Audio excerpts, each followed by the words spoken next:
Visual Studio Talk Show.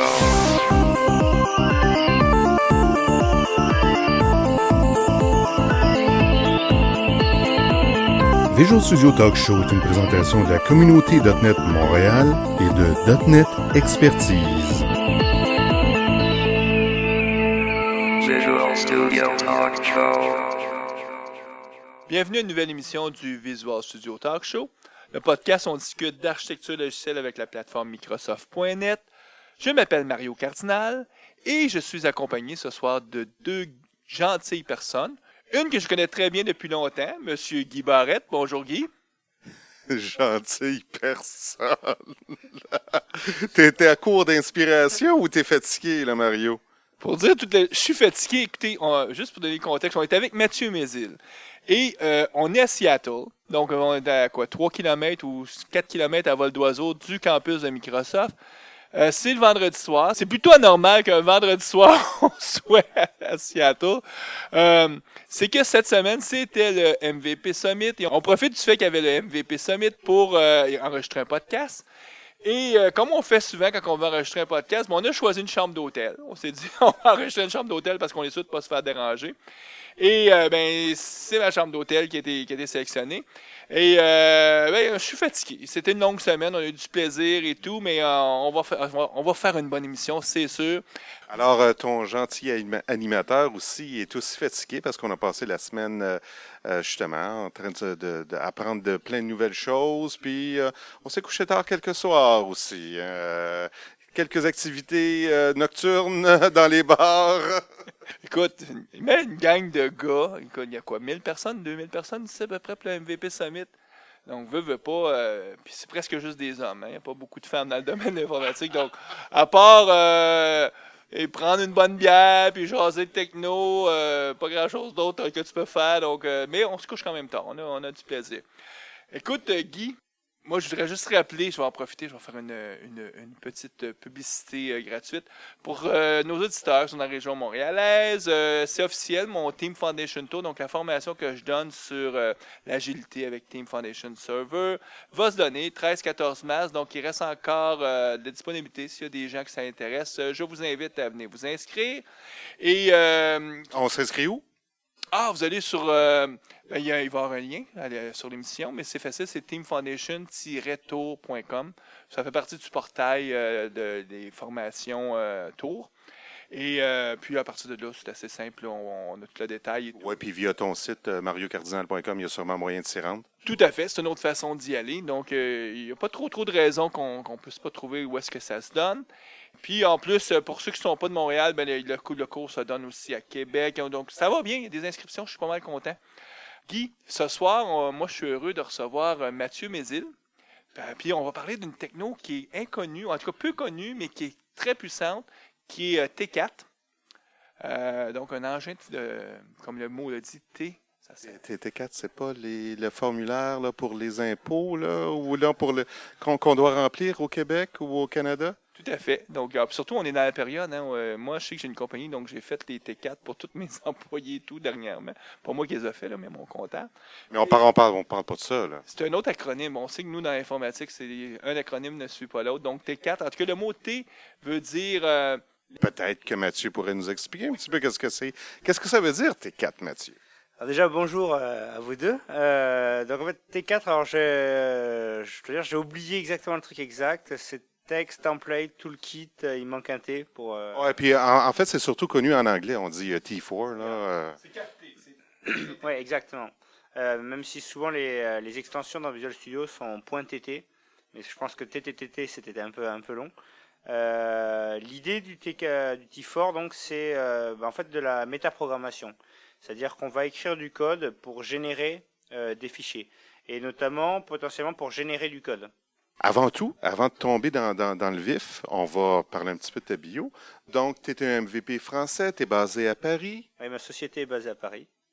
OK, puis ta spécialité... Alors, ça a pas mal varié, parce que j'ai commencé en 2008 en tant MVP C# pendant 2 ans.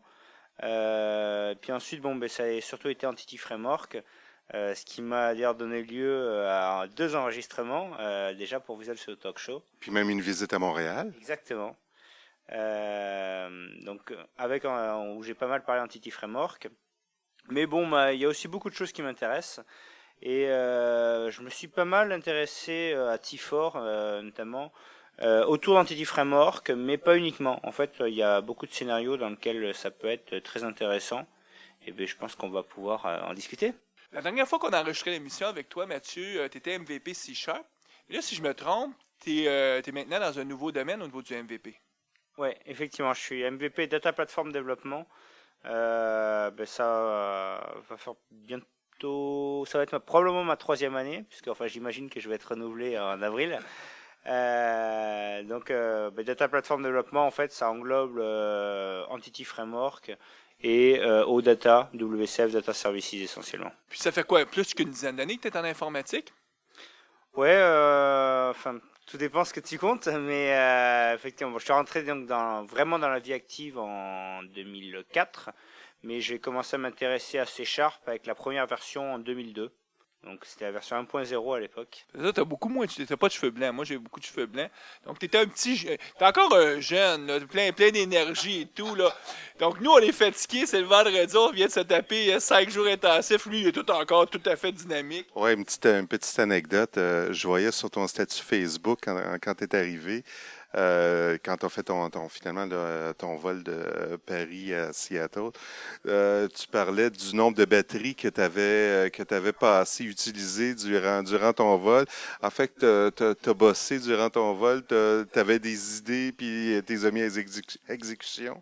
Ouais, en fait, c'est parce que je suis en train de travailler sur une techno que je développe qui s'appelle WCF Async Queryable Services, qui est basée justement sur des T4.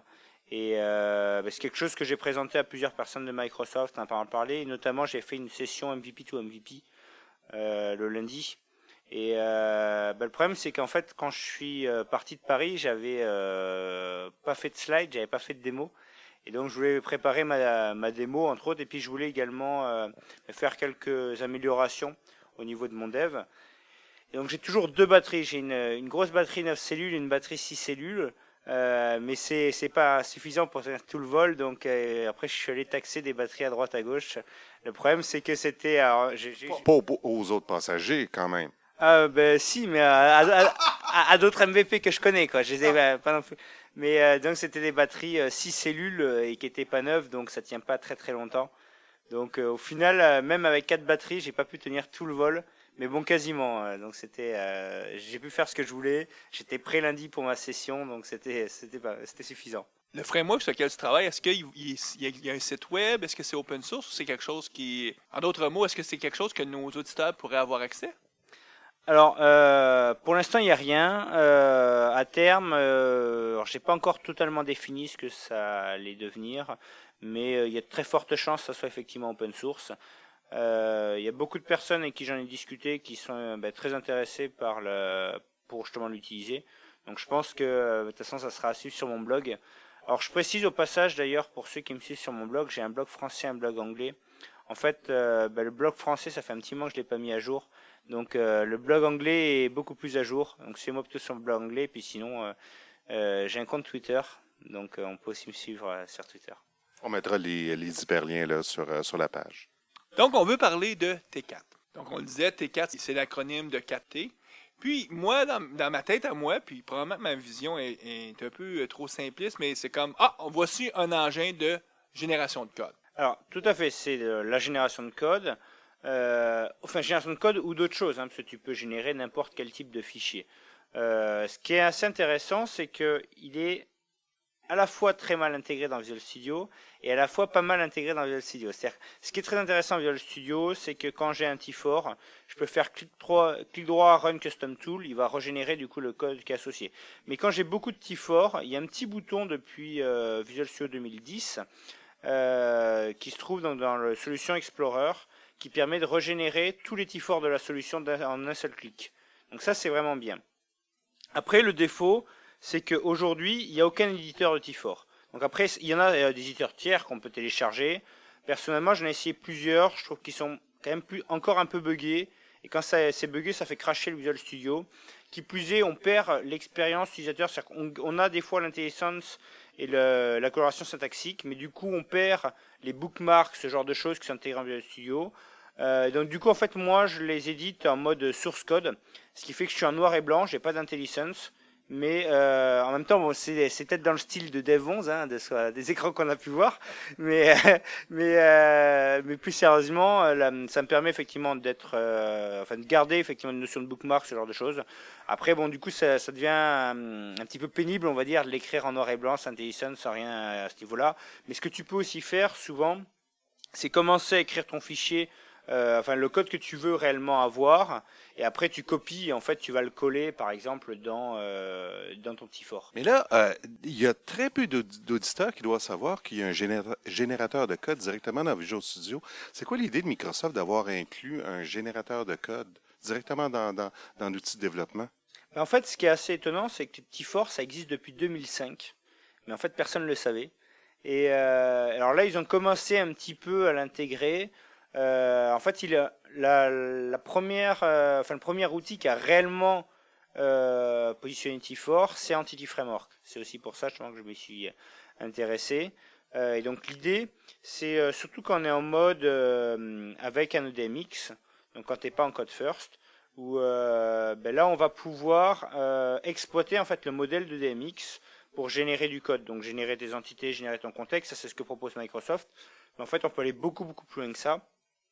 Et ce qui est intéressant également, c'est qu'ils ont mis tu pourrais parser par exemple le XML de l'EDMX, mais Entity Framework fournit déjà les API qui te permettent justement de récupérer les infos de l'EDMX par code, directement en utilisant leur méthode. Alors, ça comprend pas tout dans l'EDMX, mais ça comprend déjà une bonne partie qui te permet de faire la plupart des choses. Si je résume bien, là, c'est que si j'utilise la surface de design d'Entity Framework, donc je fais mes relations, tout ça, à un certain moment donné, il faut qu'il y ait des objets qui soient créés. Puis c'est via T4 que le code finalement va être généré.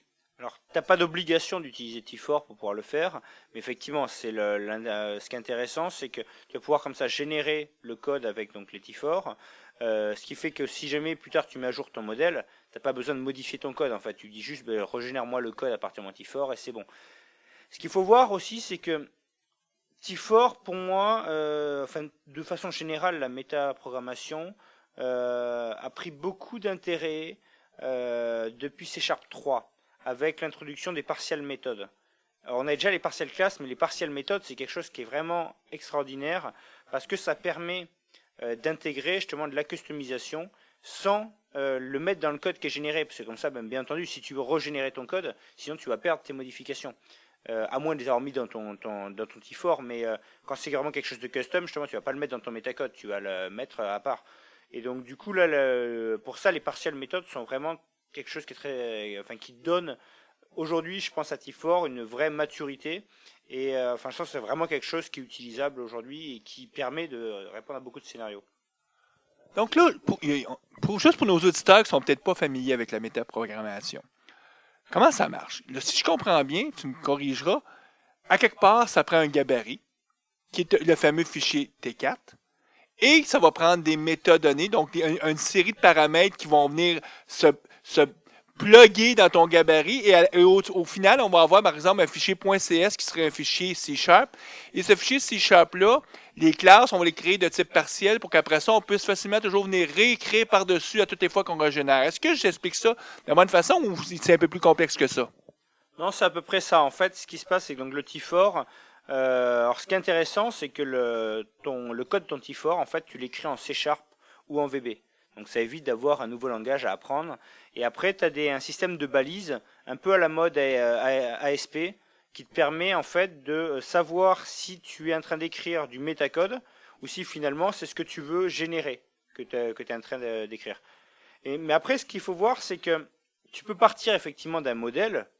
Et donc ce modèle, ça peut être un fichier XML, ça peut être un DMX par exemple, ça peut être aussi beaucoup de choses, ça peut être même du code.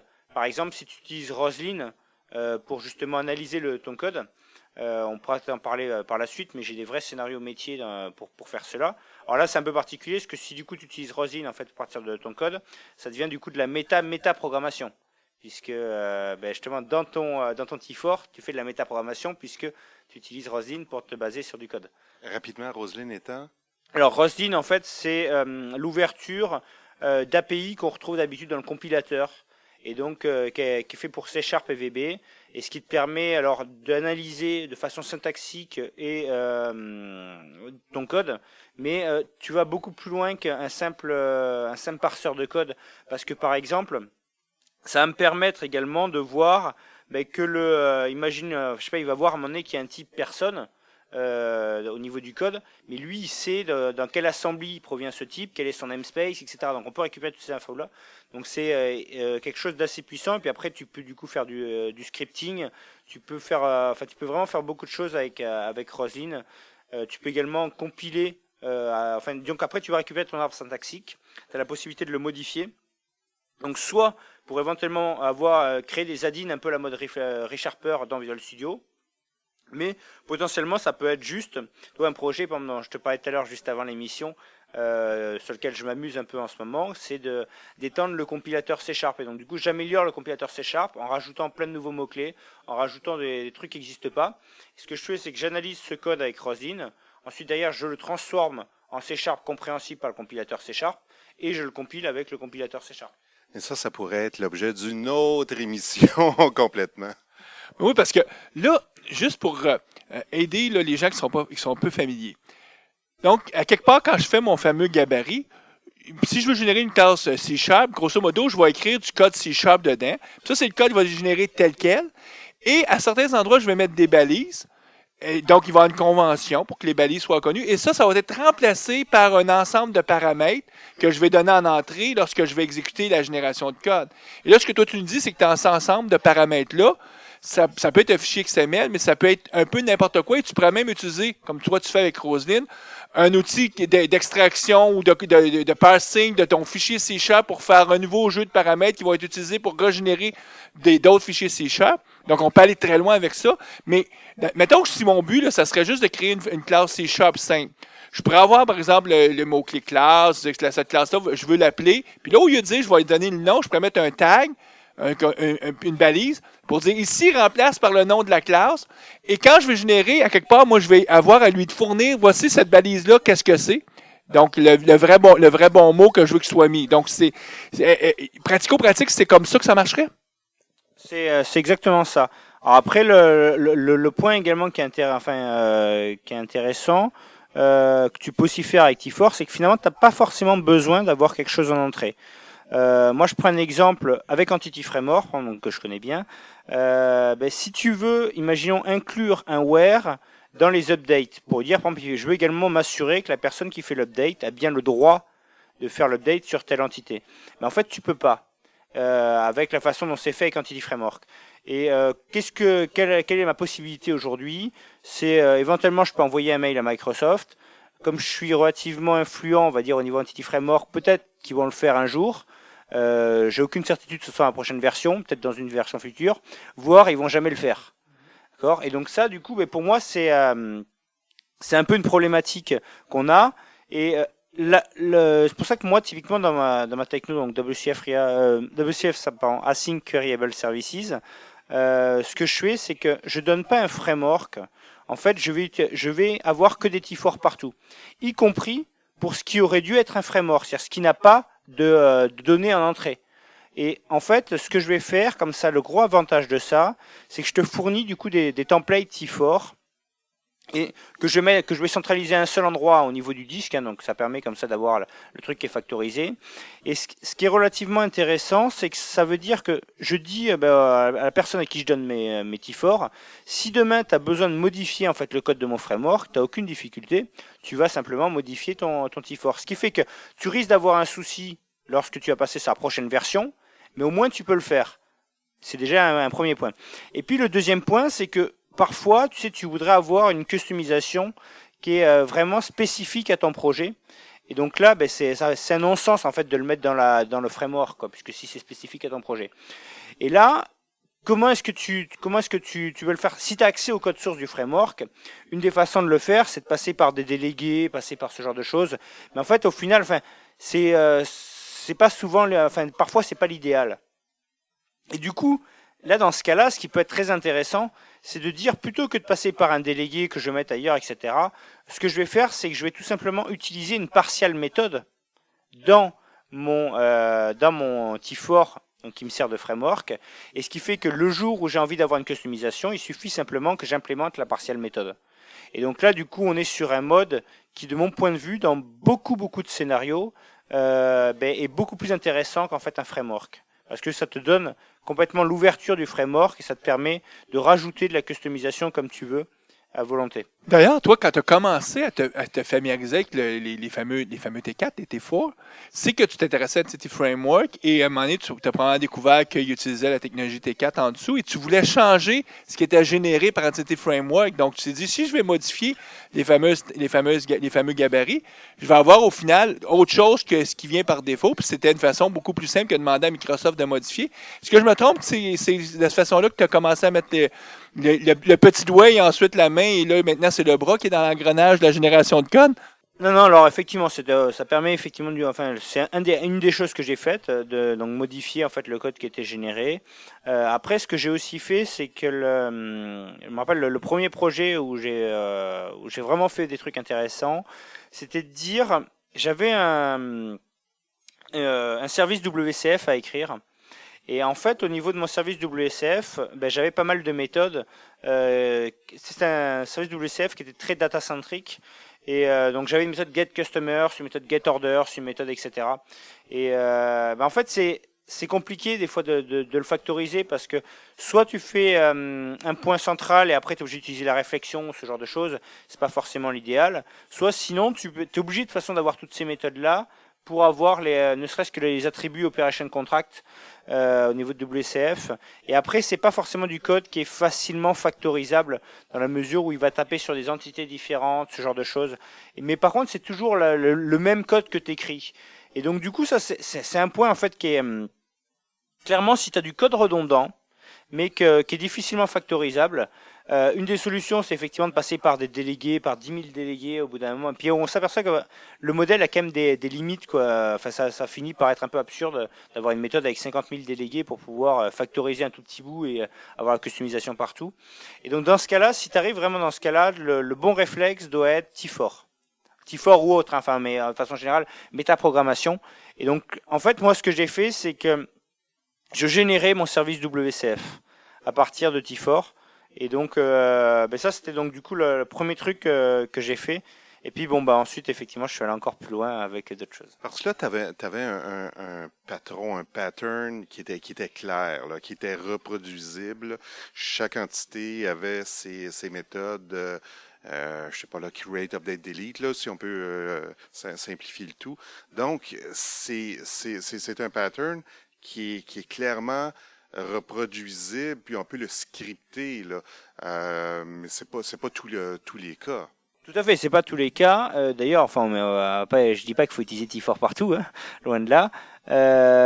Après, ce qui est aussi intéressant, c'est que tu peux avoir justement avec les classes partiales et avec les méthodes partiales de la customisation. Donc c'est-à-dire que si tu as par exemple, des choses qui vont être assez redondantes, tu peux utiliser tes T4 sans pour autant imaginer que toute ta classe doit être générée par T4. Donc tu peux avoir effectivement cet aspect customisation. Et puis après de toute façon, je suis bien d'accord avec toi. Hein, clairement, T4 c'est pas forcément le truc qu'il faut utiliser partout, mais tu as la logique de CRUD par exemple qui sur lequel c'est une très bonne utilisation. Il y a d'autres cas qui peuvent être intéressants. On va peut-être en parler juste après. Mais avant de parler de ces cas-là, d'exemples peut-être plus concrets, moi j'aimerais revenir sur les fameuses balises qu'on peut mettre dans un fichier T4. Donc, tu nous as dit que toi, tu préfères éditer ton gabarit dans Visual Studio, mais en mode, pas d'intelligence, c'est-à-dire en mode quasiment Notepad, si je peux, je peux dire ça comme ça. Mais à ce moment-là, comment tu sais les types de gabarits? Est-ce qu'il existe une documentation accessible quelque part? Alors en fait, c'est très simple. Il y a 4 balises anti-for. C'est pour ça que je trouve ça très facile. En fait, donc il n'y a rien à savoir. Il y a une balise qui est inférieure dièse arrobase, que tu finis par dièse supérieur, qui est ce que tu vas mettre au début de ton T4, en fait, dans lequel tu vas pouvoir définir un certain nombre de choses telles que quelle est l'extension du fichier que tu vas générer. tels que, en fait, quels sont si tu veux faire utiliser des références, donc d'autres assemblies, c'est avec ça également que tu vas le définir. Et tu vas également pouvoir définir quels sont tes using que tu veux intégrer. Ça s'appelle pas using, mais enfin l'idée est la même. Après, tu as la balise qui est inférieure dièse, finie par dièse supérieure. Ça, c'est là où tu écris ton métacode. Ensuite, tu as la balise inférieure dièse égale, finie par dièse supérieure, dans lequel tu dis, là, je veux évaluer en fait une expression. Et le résultat donc de l'évaluation doit être écrit dans le fichier résultat. L'exemple que tu prenais tout à l'heure où tu dis remplace-moi le nom de la classe dans mon fichier résultat, c'est ce que tu vas faire. Tu vas lui mettre public classe espace inférieur dièse égale ma métavariable par exemple dièse supérieure. Et donc là à ce moment-là il va te le mettre. Et puis la dernière balise que tu vas avoir c'est inférieur dièse plus fini par dièse supérieure, qui permet en fait de définir des fonctions au niveau de ton code que tu vas pouvoir réutiliser tout au long de ton T4. Donc si tu veux factoriser, tu peux ça définir un certain nombre de choses et tu peux même, après un autre point qui est intéressant, c'est que tu as des fichiers, alors, généralement on les appelle .tt include, mais en fait l'extension n'est pas très importante, qui permettent de dire en fait dans ce fichier je vais avoir une librairie tout simplement de fonctions. Et donc là, par exemple, moi, au niveau de mes T4, ce que je vais avoir, c'est par exemple un T4, je sais pas, pour me générer ma data access layer. Et en fait, je vais juste lui dire, il va te tenir en 2 lignes. Je vais juste dire, tu vas appeler la méthode generate data access layer de mon tt-include x avec tel EDMX. Et en fait, je lui donne juste le pass de l'EDMX et ça lui suffit pour générer ce qui va bien. Donc là, tu me dis, parce que quand tu dis ça commence par par le fameux signe inférieur, donc ça ressemble beaucoup à du XML, le tagging de ce qui est tes méta-informations. Est-ce que je me trompe? Ça peut ressembler à du XML, c'est plus proche en fait de l'ASP. Est-ce qu'il y a aussi une balise pour dire c'est la fin, ou la fin, c'est toujours à la fin de la ligne puis tu fais un saut de ligne? Non, en fait, t'as pas la fin à chaque fois c'est le dièse supérieur. Mais après, ce qu'il faut voir, c'est que t'as pas ce système comme dans XML. Effectivement, t'as une balise fermante, c'est-à-dire que après t'écris vraiment ton métacode. Donc, par exemple, tu vas lui mettre inférieur dièse for each var c in n'importe ma collection. Fermez la parenthèse, ouvrez la collade. Dièse supérieur pour dire là je ferme ma balise. Donc là, je suis plus en métacode.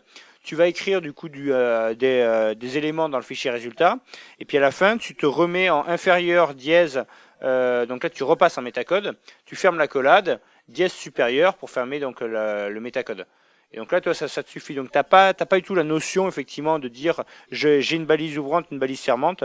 Tu as la notion de dire je suis en métacode ou je suis pas en métacode. Et après, il faut que tu fasses du C# normal.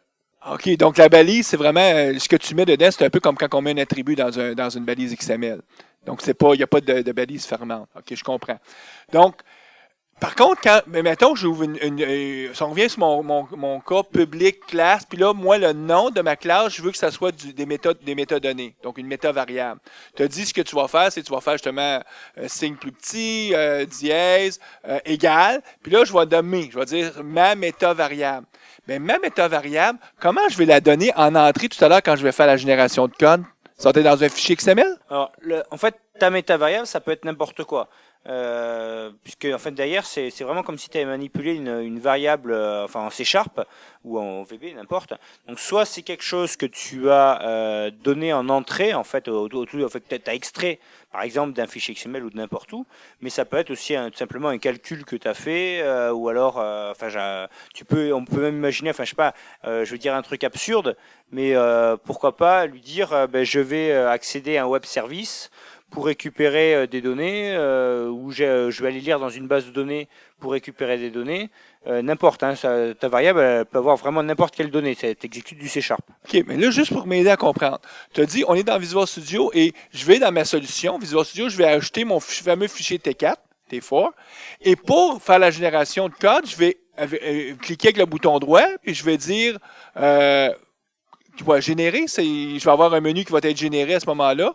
Mais comment il va prendre finalement, comment il va savoir qu'il faut qu'il appelle un service web ou il faut qu'il aille lire un fichier XML pour prendre ses entrées pour savoir, pour identifier les fameuses métavariables? Ben ça, justement, c'est le code que tu mets dans ton métacode. En fait, dans ton T4, tu écris donc du code.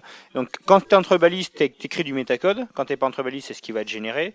Et donc, dans ton code entre balises, ben là, c'est à toi de voir ce que tu veux faire. Tu peux appeler donc du métacode. Tu peux faire ce que tu veux. Là, tu étais vraiment en train d'écrire du C# pour écrire finalement toute ta logique de génération de code. Prenons un exemple concret. Tu parlais tout à l'heure là, de la génération de tes services WCF. Fait que là, ta source, dans ton template T4, ta source, finalement, c'est ta structure de données ou ton fichier EDMX. Puis ensuite, tu passes au travers du modèle pour générer des classes qui vont faire partie de la solution. Donc, tu peux trouver, j'imagine, le nom, par genre d'une table qui est, par exemple, employé, puis ensuite générer les bons objets, les bonnes méthodes suite à ça. Tout à fait, c'est-à-dire que je vais effectivement partir par exemple de mon EDMX, je vais comme ça lui dire, donne-moi la liste de toutes les entités que tu as dans ton EDMX. Donc ça, justement, en analysant en fait le EDMX, sachant que, comme je disais tout à l'heure, Microsoft a déjà fourni les API qui permettent d'avoir ce type d'informations.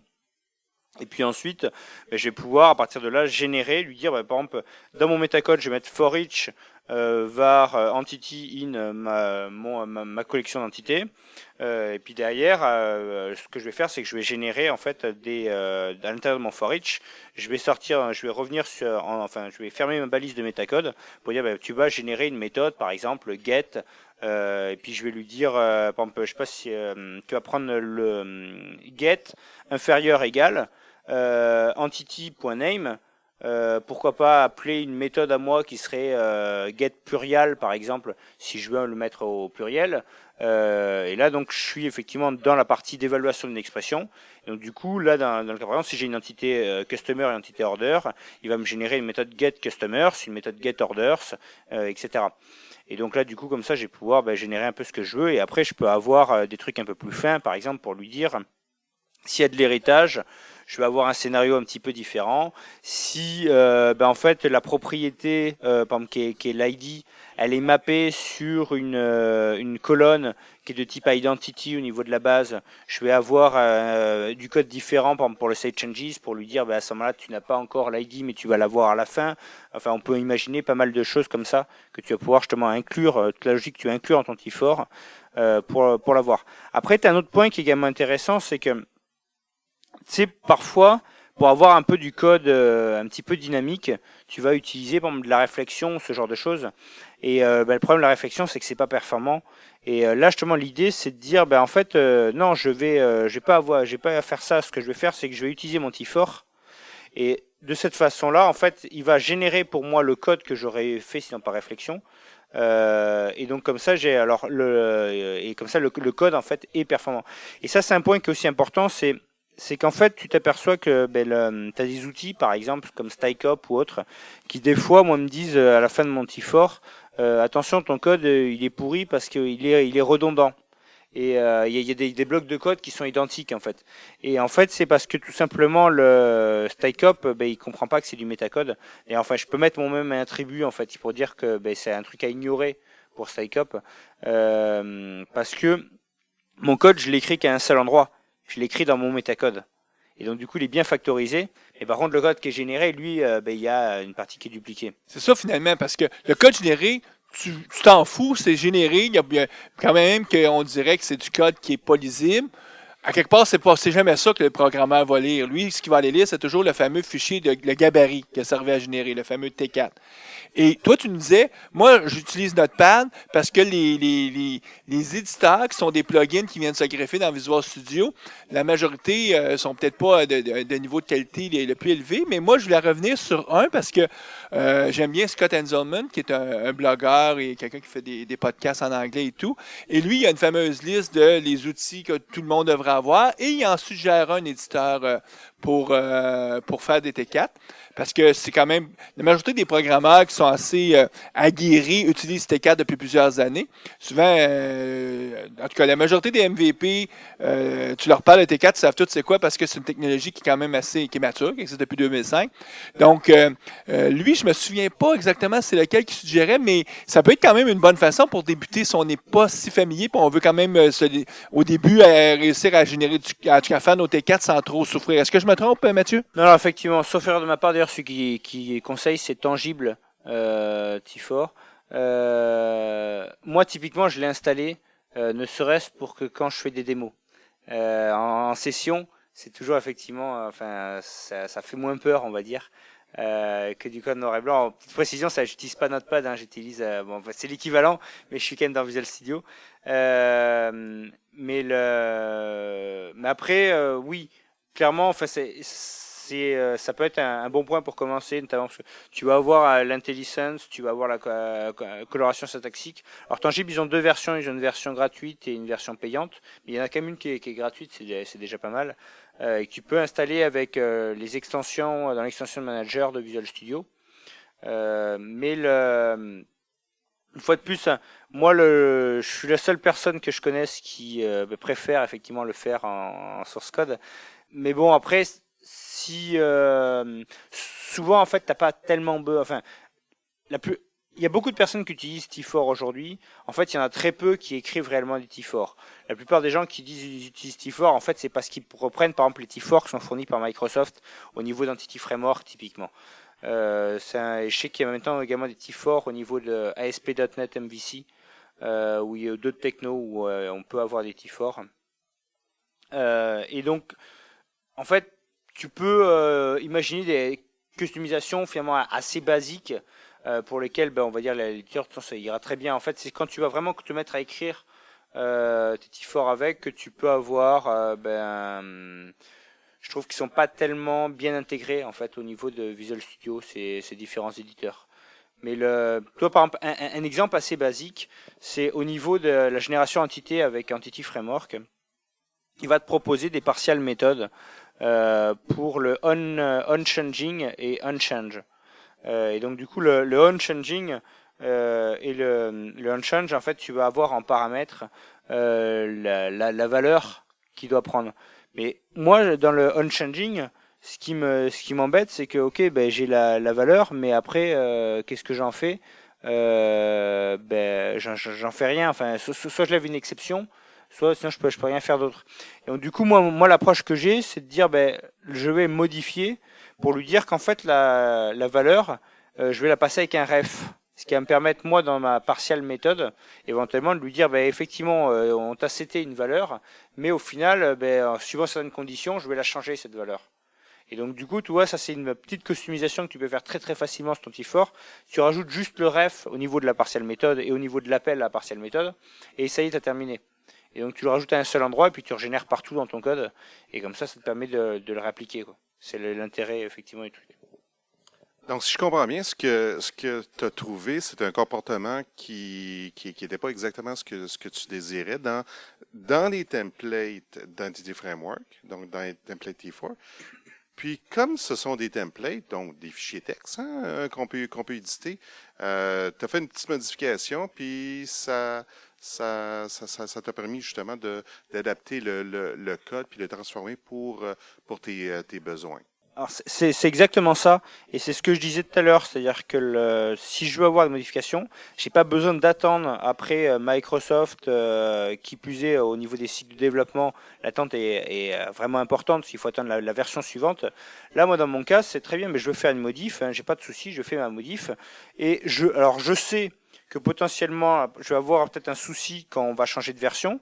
Mais de toute façon, même quand on change de version, rien ne va m'empêcher d'utiliser le bon T4 actuel. Après, simplement, si je veux utiliser par exemple, le nouveau T4, il faudra que je passe un petit peu de temps à faire un merge. Mais malgré tout, je pense que c'est quelque chose qui est... il y a énormément de personnes pour qui ça serait vraiment très très intéressant d'avoir ce système-là. Déjà pour ne pas avoir à attendre après Microsoft pour pouvoir faire la modif, et puis même s'ils perdent une journée lors de la prochaine version, s'ils perdent une journée tous les 2 ans, c'est pas très grave, quoi. Hein. Donc c'est vraiment quelque chose qui est intéressant. Et moi, je pousse. Alors malheureusement, on n'est pas très nombreux à ce cas-là, mais je pousse vraiment Microsoft à aller de plus en plus dans ce sens-là sur beaucoup de technos. Sur lesquels ils pourraient effectivement passer par des T4 et fournir des T4, puisque de toute façon, il n'y a pas vraiment de secret, c'est-à-dire que le code on peut le décompiler avec Reflector ou n'importe, donc de toute façon il est pas, c'est pas du code secret, quoi. Donc autant qu'ils nous fournissent directement le framework sous forme de métacode, alors pas tout non plus, hein, bien sûr on va pas mettre la BCL comme ça, mais en tout cas une partie du framework, et ça nous permettrait comme ça de faire beaucoup de choses qui sont relativement intéressantes. Tu sais, par exemple, t'as un point qui est intéressant, c'est WCF, c'est un très bon exemple.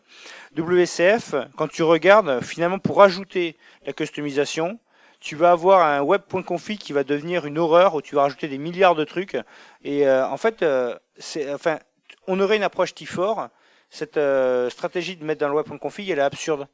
Parce que avec une approche T4, tu pourrais dire très bien, on utilise des partial méthodes, et au final, la personne utilise donc le générateur donc spécifique WCF, et dans ces partial méthodes, il peut rajouter tout ce qu'il veut. Hein, s'il veut avoir des behaviors particuliers, il met ses behaviors. Il n'a pas besoin d'aller avoir un fichier web.config qui est horrible, dans lequel il y a 10 000 trucs.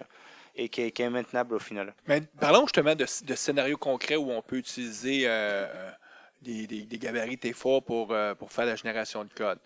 Moi, il y en a un que j'utilise très souvent. Très souvent. En tout cas, quand ça donne. Je suis quelqu'un qui n'aille pas avoir une couche de procédures stockées au niveau de ma BD. Pour différentes raisons, je suis pas quelqu'un qui utilise tout le temps Entity Framework.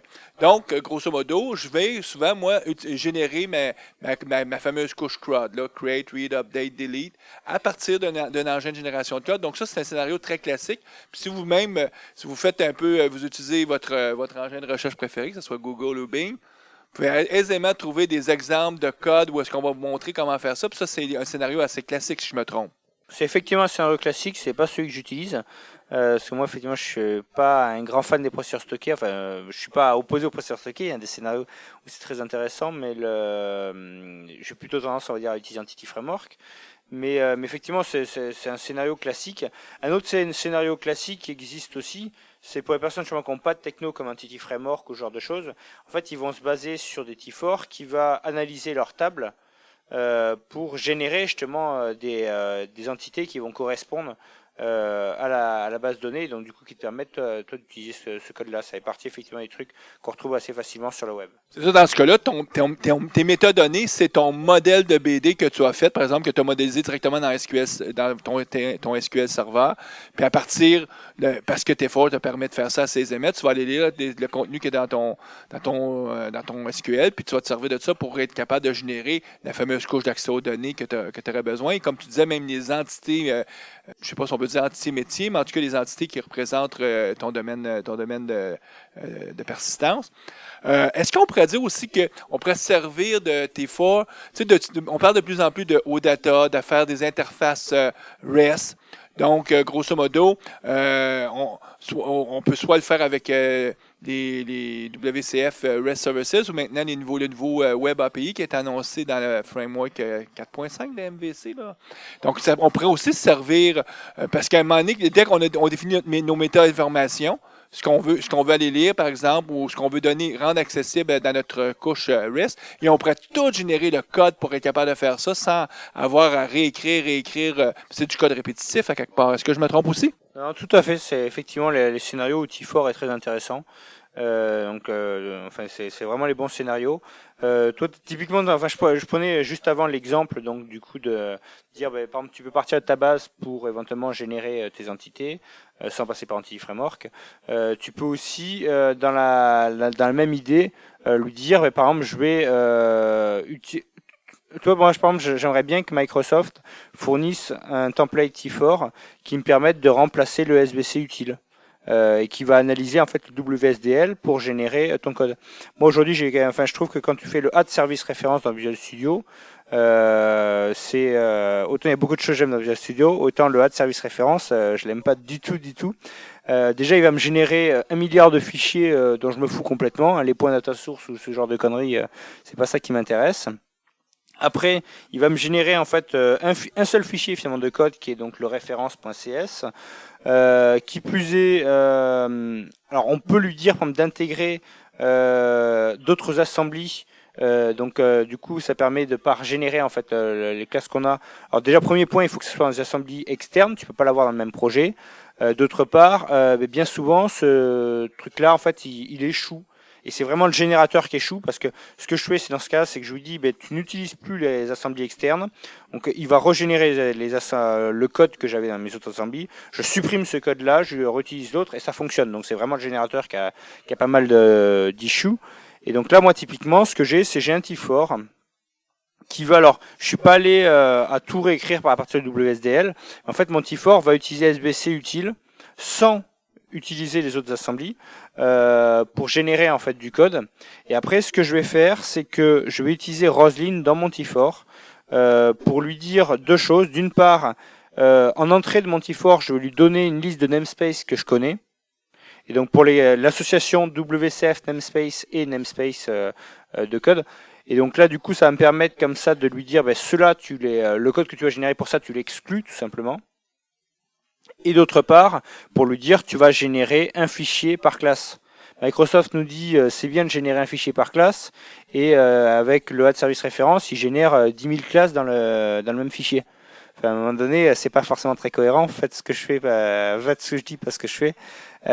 Donc moi, du coup, l'idée, c'est également utiliser Roslyn pour finalement splitter les différentes classes et donc générer un fichier par classe. Donc, essentiellement, toi, tu es vraiment dans la métaprogrammation parce que plus souvent qu'autrement, tu vas pouvoir générer des fichiers .cs parce que tu fais du C#. Mais comme je disais un peu plus tôt, on pourrait générer des fichiers .sql et on peut à quelque part, on n'est pas limité. Je pourrais littéralement me servir d'un gabarit T4 et mon entrée à moi, c'est que je vais aller lire, par exemple, mes systèmes de travail que j'ai dans mon serveur TFS, par exemple mes user stories ou mais je pourrais me servir de ça pour générer, par exemple, littéralement un petit fichier, le fameux fichier README. Je pourrais dire, voici toutes les stories qu'on a implantées dans ce sprint et faire tout ça par génération de code sans que j'aie besoin d'écrire. Puis là, ça serait un fichier .doc que je générais ou un fichier .text. Et je suis pas limité, là. T4 me permet de générer ce que je veux, ça génère un fichier. Puis je pourrais même m'en servir quelque part pour apprendre un certain métadonnées et générer ultimement une image qui serait dans un format, c'est sûr que ce serait un peu plus compliqué parce que là j'embarquerais dans les formats binaires, mais je pourrais à terme me servir avec des helpers pour faire ce genre de choses-là. Je suis vraiment pas limité à ce niveau-là. Tout à fait, tu fais vraiment ce que tu veux. Il y a un exemple, d'ailleurs, j'avais fait plus en mode prototype qu'autre chose, qui est en fait, je génère des écrans XAML qui représentent en fait du coup mes entités. Alors, ce qu'il faut voir, c'est qu'en fait dans la vraie vie, c'est assez rare en fait de générer les écrans parce que bien souvent, on va vouloir les customiser, on va faire des choses, etc. Donc, c'est pas forcément le même bon scénario. Par contre, ce qui pourrait être quand même intéressant, c'est de dire je génère un premier écran. Et après, d'ailleurs, je laisse un designer le modifier parce que, en fait, tu peux éventuellement jouer sur un certain nombre de feintes où tu peux lui dire, en fait, je génère donc le fichier. Par contre, par exemple, en fonction d'un paramètre que tu vas pouvoir donner, je dis, si le fichier est déjà présent, je veux pas le régénérer. Donc, par exemple, ça peut être un début en fait que tu peux intégrer comme ça. Après, j'ai un autre exemple en fait qui est basé sur Workflow Foundation. Donc, je suppose qu'en faisant de l'ALM, tu dois connaître un peu Workflow. En fait, t'as un truc, t'as un scénario vraiment intéressant, je trouve. Utilisation de T4 avec Roslyn, qui est le scénario suivant. Imagine que tu as dans ton équipe un développeur et quelqu'un qui est très fonctionnel. C'est celui qui est fonctionnel qui fait le workflow, et puis tu as le développeur qui va écrire des méthodes que le fonctionnel va utiliser en fait dans son workflow. Et là, en fait, c'est le drame parce que tu as un truc au niveau de Workflow Foundation, c'est que si tu veux utiliser une méthode, il faut que tu utilises l'invoke method activity. Et l'invoke method activity, le problème, c'est qu'il faut que tu connaisses exactement la signature de la méthode. Il faut que tu connaisses son nom, mais ses paramètres, quel type des paramètres et quel est l'ordre des paramètres. Et donc au final, c'est un peu chiant quoi pour la personne fonctionnelle d'avoir à faire ça. Et donc du coup, moi, mon idée, c'était de dire mes invoke method activity, je vais les encapsuler dans des activities. Et là, du coup, ça devient des in et out arguments. Et là, c'est beaucoup plus facile à utiliser, hein, parce qu'en plus, donc après tes activités, elles vont être dans la toolbox, donc tu as juste à faire drag and drop pour les utiliser. Et quand tu vas les utiliser, comme c'est des in et out arguments, tu connais les types, t'as pas besoin de connaître l'ordre, tu connais le nom qui est associé, etc. Tu as toutes ces infos que tu vas récupérer. Maintenant, le problème, c'est qui va écrire justement ces activités qui encapsulent l'invoke method activity, parce que si c'est le développeur, ça va clairement pas l'amuser. Et puis si c'est si c'est le fonctionnel, au final on n'a pas résolu son problème. Et donc du coup, moi ma solution, c'est de dire en fait le développeur, ce qu'il va faire, c'est qu'il va au niveau des méthodes qu'il veut exposer, il va rajouter un petit attribut au niveau de ces méthodes, et ensuite en utilisant T4 et Rosin, donc je vais dans mon T4 en fait je vais utiliser Rosin pour analyser le code du développeur et donc récupérer toutes ces méthodes-là. Et pour chacune de ces méthodes-là, en utilisant T4, je vais générer l'activité qui est associée.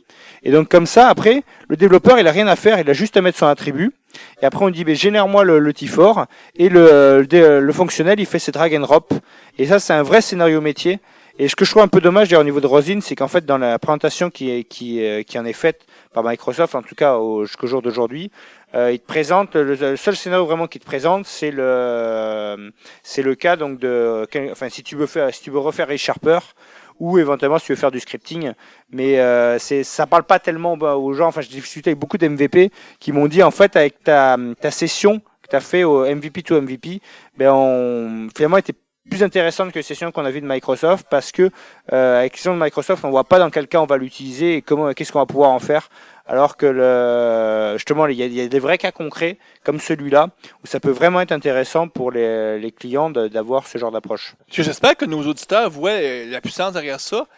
Donc, les fameux gabarits, ils sont fournis avec Visual Studio. Est-ce qu'il y a quelque chose qu'il faut qu'on aille downloader ou télécharger pour démarrer? Ou comme tu dis, la documentation est très simple, il y a 4 gabarits. Donc, si on veut démarrer demain matin, c'est sûr qu'on va mettre le lien pour l'éditeur tangible, qui serait peut-être un bon plugin à venir ajouter dans notre Visual Studio. Mais outre ça, est-ce qu'il y a autre chose qu'on a besoin de faire pour démarrer? Alors d'abord, ça peut être tangible ou un autre. Il y a d'autres éditeurs qu'on peut avoir au niveau de l'Extension Manager.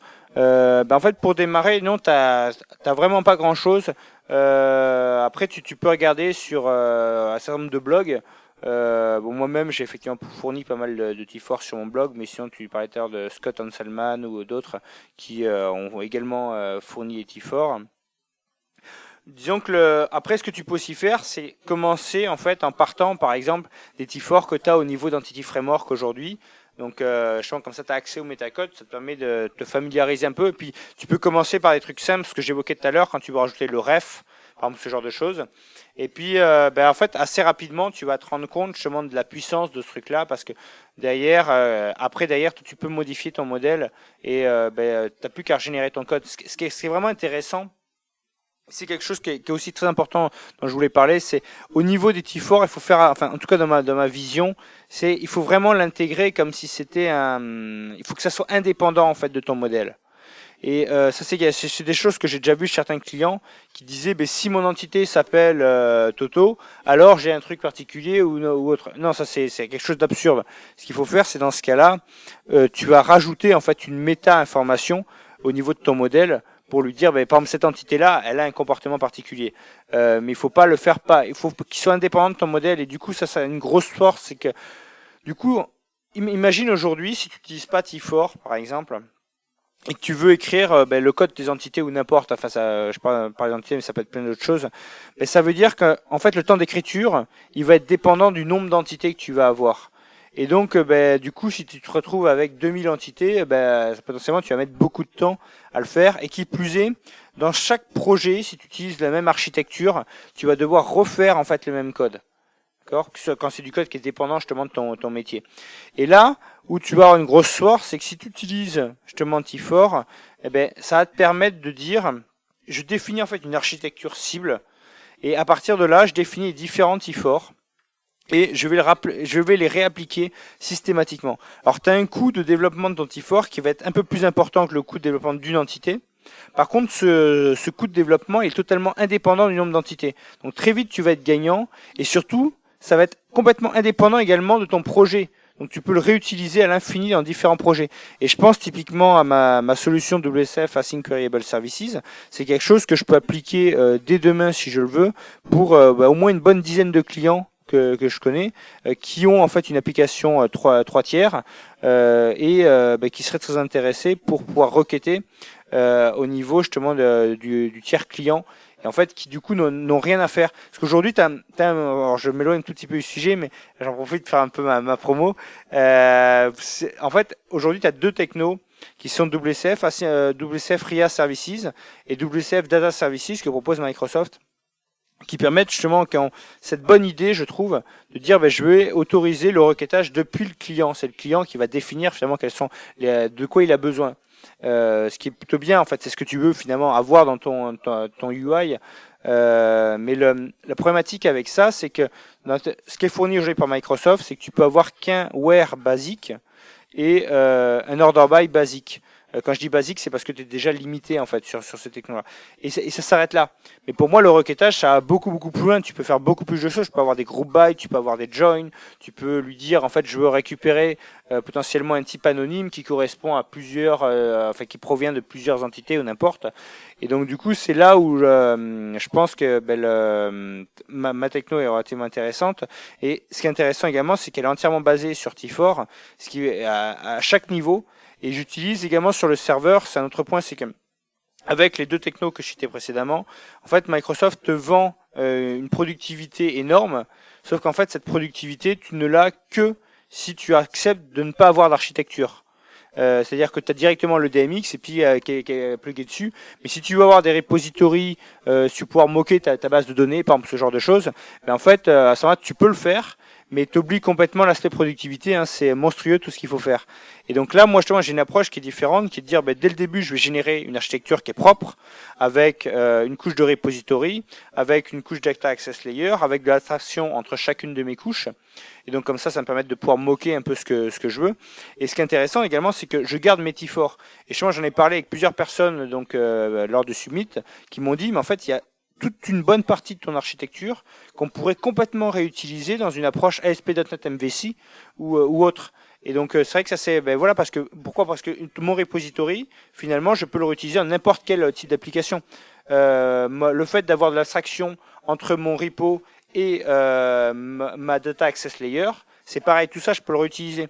Et donc du coup ça apporte comme ça finalement toute une partie qui pour moi a la valeur d'un framework, mais en étant beaucoup plus flexible qu'un framework. Donc, c'est un peu ce qu'on pourrait dire qui est la conclusion, c'est que finalement, la métaprogrammation, c'est peut-être la façon, je dirais pas moderne, mais la façon, parce que, tu sais, souvent, on se fait des frameworks en entreprise pour simplifier la programmation, mais il y a beaucoup d'effets de barre au framework en entreprise qu'on veut peut-être pas, tandis que si on utilise la métaprogrammation, c'est qu'on a le meilleur des frameworks sans tous les effets de barre qu'on voudrait pas avoir. Alors, tout à fait. Alors, par contre, la métaprogrammation, on va dire, c'est pas quelque chose de nouveau. Ça fait longtemps, effectivement, qu'on a des générateurs de code. Mais par contre, je suis tout à fait d'accord avec toi. Pour moi, il y a beaucoup de cas où, en fait, la métaprogrammation, c'est bien plus adapté qu'un framework pour justement factoriser, en fait, du code sur différents projets. Eh bien, Mathieu, donc merci. En tout cas, j'espère que ça va avoir ouvert des pistes intéressantes pour nos auditeurs. Nous, on va faire la pause et on va revenir avec les actualités parce qu'il y a quelques actualités, Guy, je crois. Assistez aux rencontres de la communauté .NET Montréal afin de parfaire vos connaissances des technologies.net et afin de faire du réseautage. Pour l'agenda des rencontres, veuillez consulter le www.netmontréal.com. .NET Expertise est un réseau de consultants indépendants et experts dans les technologies Microsoft.net. N'hésitez pas de consulter un de nos experts en visitant le www.net-expertise.com. Les actualités avec Guy Barrette. En fait, cette semaine, 2 petites nouvelles. Non, mais il y en a une troisième aussi, mais les sorties principales, c'est évidemment Windows 8 qui est en Customer Preview. Donc, c'est pas pour ne pas nommer le mot bêta. C'est quoi l'idée de pas appeler ça un bêta? Je comprends pas la stratégie. C'est preview, mais pourtant, quand on installe cette version-là de Windows 8, il y a un beau petit poisson qui est en fond d'écran qui est un bêta. Oui, le fameux même bêta qu'on avait à l'époque du bêta de Windows 7 qui revient dans Windows 8. Oui, BETTA par contre. Là. Mais donc, un nouvel OS en forme bêta, grand public, dont tout le monde peut le télécharger et l'installer. Et aussi une nouvelle version de Visual Studio, donc qu'on appelle Dev 11, là, Dev 11, qui est la prochaine version finalement de Visual Studio, qui est en format bêta, qui n'est pas tout à fait complète, là, mais qui est assez stable. Tout à fait. Ce qu'il faut comprendre, c'est que vu qu'on arrive à l'époque des bêtas, on est, je ne sais pas si on va dire à quelques mois, mais on approche des fameuses versions finales qui s'en viennent et ça va probablement être les cadeaux de Noël de l'an prochain. En fait, oui, au niveau du timing, Windows 8 Beta est sorti en février, fin février, le 29. Si on regarde un petit peu dans le temps, il faut il faut que Microsoft se positionne pour la période des fêtes. Donc, les gens achètent des nouveaux ordinateurs, renouvellent leur parc pour la période des fêtes, vraiment au niveau consommateur. Donc, c'est là où que Microsoft se positionne. Un nouvel outil de développement, Visual Studio Dev 11, évidemment, pour avoir des outils pour développer des applications qui vont pouvoir tourner dans ce nouveau OS. Outre ça, Guy, est-ce qu'il y a autre chose qui a retenu ton attention cette semaine? Oui, bon, moi je suis un MVP Azure, donc tout ce qui est cloud, je focus sur tout ce qui est cloud. Et le 29, il y a eu un petit problème du côté Azure. Petit? Quoi, c'est 12 heures ou 24 heures de downtime? En fait, c'est assez complexe. C'est pas un downtime complet. C'est un downtime qui a été presque sur tous les centres, les data centers de Azure, qui était dû à un bug en code là, au niveau de la nébisexile, un cas qui avait pas été traité, pardon.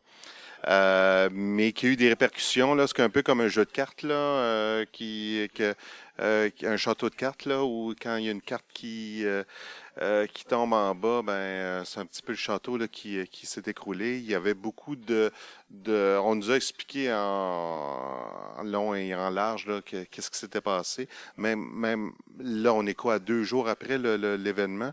Puis il y a encore des questions là, du côté de Microsoft, savoir exactement pourquoi certaines parties du château sont écroulées. Là. Mais bon, on devrait avoir d'ici une semaine là, un post-mortem assez complet là, sur l'événement, puis évidemment sur les moyens qu'ils ont pris là, pour pas que ça se reproduise. C'est intéressant de voir qu'à ce jour, tous les 3 grands joueurs qui offrent une solution cloud, que ce soit Google, Amazon ou Microsoft, ils ont tous vécu leur journée noire. C'est drôle parce que on aurait pensé que Amazon serait vanté du fait qu'ils sont pas tombés dernièrement, tout ça, mais je pense le lendemain ou le 1er mars, là, il y a eu un glitch important aussi du côté d'Amazon. Donc, ça reste que on est au début de ces grands centres de données-là. Il y a des ajustements là, qui restent à faire. Mais ça apporte quand même une réflexion.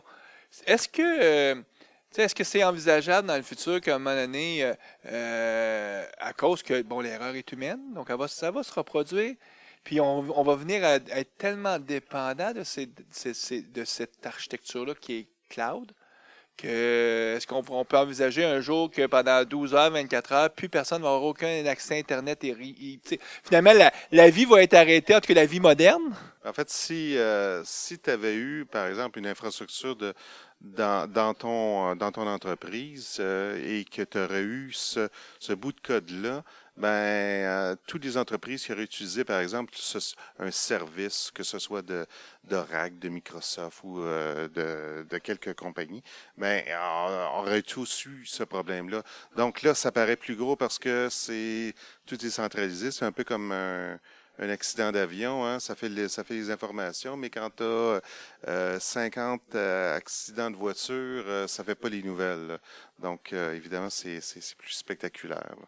Du côté de la communauté.net de Montréal, Guy, ben je sais moi qu'il y a un samedi.net qui s'en vient à la fin du mois, le 24 mars. C'est un samedi.net sur l'architecture où on va justement expliquer en long et en qu'on va essayer, parce qu'on a quand même toute la journée d'expliquer en long et en large comment démarrer avec la conception pilotée par les tests. Tout le monde en parle, hein? Le TDD, faire des tests en premier, mais la réalité, c'est que c'est encore très, très peu de compagnies qui l'appliquent parce qu'il y a beaucoup de barrières. Puis là, nous, on veut réviser c'est quoi les barrières que vous avez rencontrées, puis comment vous pouvez les circonscrire et aller de l'avant après ça pour commencer à avoir une stratégie, en tout cas avoir du plaisir à faire du TDD. Donc, c'est ce qu'on veut faire le 24 mars. Donc, pour les gens qui veulent plus d'informations, www.netmontréal.com pour le samedi.net sur le TDD. Mathieu, nous, on te remercie. Hein? C'est très apprécié. Merci à vous, c'est toujours un plaisir. C'est la 3e fois ce coup-ci.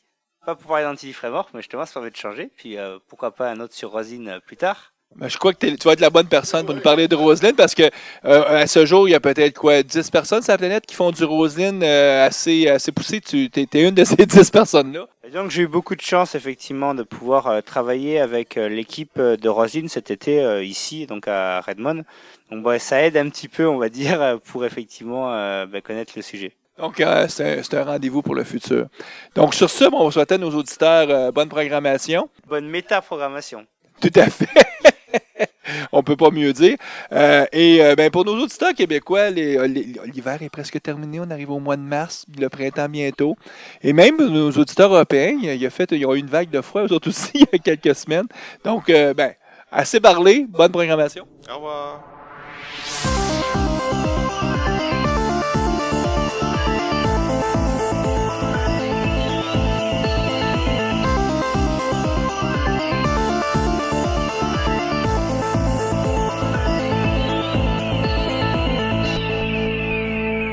Visual Studio Talk Show.